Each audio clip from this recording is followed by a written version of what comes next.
You can't escape, you can't win, the game is over. The prototype's words are spoken in Chapter 4. But in this video, I'll tell you his story, from how he became this prototype to the videotape time. The prototype, also known as Experiment 1006, Cackle, and OLLIE, is the main thing. From the Poppy Playtime franchise, he is Experiment 1006 conducted by Playtime Company. One of the most advanced, intelligent, and cruel of its kind. He was the organizer of Joy Hour, an incident that occurred at the Playtime Cow Toy Factory in 1995. That led to the massacre of countless employees and the demise of the company. The factory was taken over by living toys, all of whom were under his influence. Little is known about the prototype, other than the fact that he was the ideal result that Playtime Company was striving for.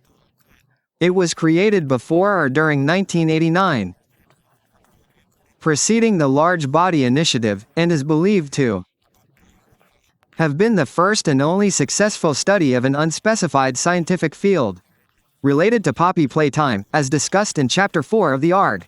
It was also stated that the prototype survived the experiments, as it did not require any substances or food to survive.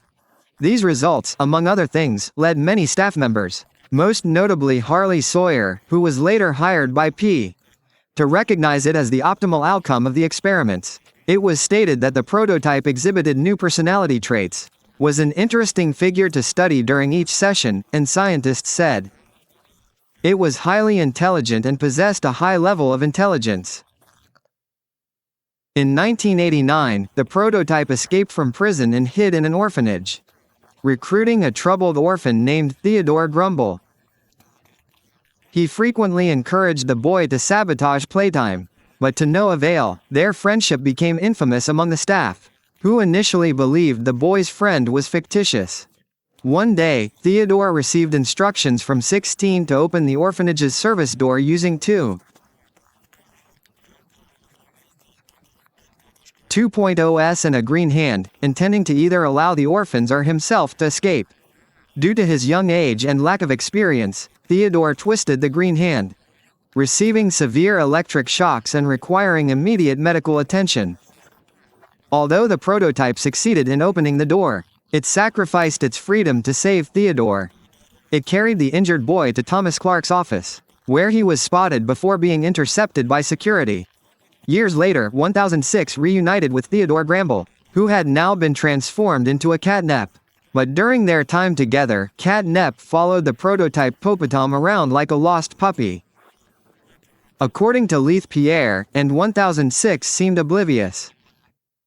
Experiment 1006, prototype, coordination and cooperation are clearly part of his skill set, as in all other experiments of this type. Although today's events are still missing, they are undoubtedly related to him. His absence was a flaw in the scientific process that should never have been noticed. During his free time on August 8, 1995, 1006 took over the Flatco Company.